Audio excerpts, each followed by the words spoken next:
Alright, so I'm back with part 3 here of the Grand Blank event for MSBS. Thank you guys for the last video for commenting a bunch. I will just briefly touch over some of them. One of the guys in the comments asked, if my opponent keeps moving farther and farther left, which I was trying to describe in the previous video as somebody with more rev rate and a little slower ball speed than myself who was farther left, and how I could disrupt that line while also giving myself an advantage. And he was just like, well, why don't you just get more left of them? And I'm like, that is definitely a good strategy, because if you get left of them, then the fronts kind of hook a little more, and it might force them to make some moves that they might not, be so confident in, or something of that nature. Or might force them to trip up on their moves.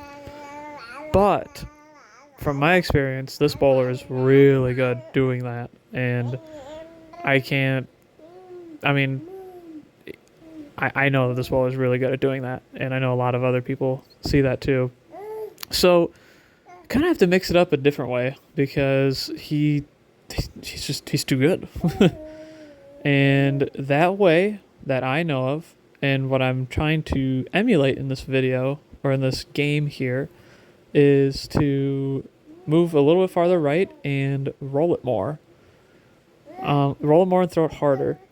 So right, I'm probably crossing about 24, 25 with arrows, where my opponent would be crossing about 27, 28. But I'm a little straighter through the front, so I'm taking up. So my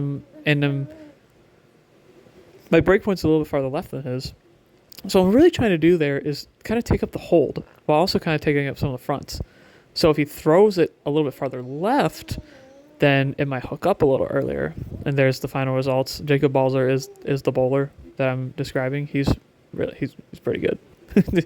As clearly seen there, 500 for 2 on anything is really good. So that was my exact strategy. And for the next eliminator round, which there were 6 people, we ended up being on the same pair with another, good 200 bowler from Detroit, Ian Kane. And, I actually didn't have to do that strategy, because the way that I wanted to break down the lanes was already kind of there on this pair, fortunately, except it was a little tighter down lane, so I was throwing a little slower. So I really didn't have to do too much. I just moved back right a little bit here on this pair 5 and 6. Kind of gave it a little more loft. Again, a little slower ball speed. And made sure that, I'd been keeping the same ball motion the whole time. And obviously I've got a pretty good game here. I'm well in the lead. And I've got, I'm tripping 4s. It's looking good. All I got to do is just kind of stay on the gas pedal here. People are shooting 2-0, 2-teen. And I've got, a pretty good game until that happened. Now I don't know what happened to the first ball shot. It just, yeah. And then obviously fast forward now to this moment where it says I shot 213, but I'm pretty sure I needed that spare to get to my number. Either way, the guy that I was talking about, he ended up having pretty bad ball reaction, because, again, it was just tight down lane. I was hooking really early. So, fortunately, got pretty lucky there and came out with the W in this 3-person title match. Because since it is an eliminator format, the top 6 go to the top 3 after that. And now I'm in a title match versus Team Jaren.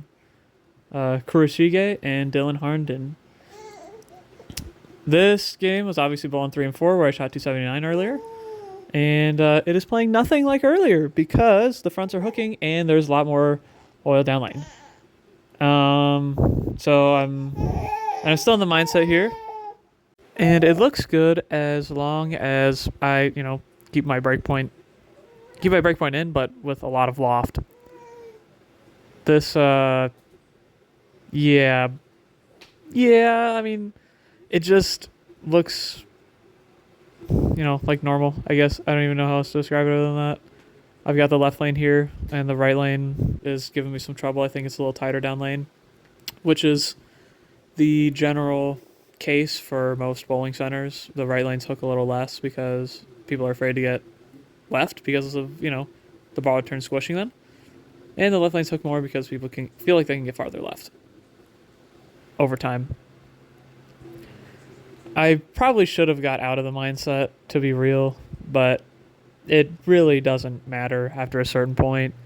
I know what my ball's doing. I know where I need to hit. I just got to hit the spot. And I just got to stay mentally focused. Now, this shot right here is important. I actually needed this to tie Dylan Harnden for 196. And we got it. The shot before that actually 10-pinned. And then, yeah. So in the roll-off here, I go 8 spare, and then Dylan gets up and goes strike 7-10. And I think he missed both, but this one right here for the win.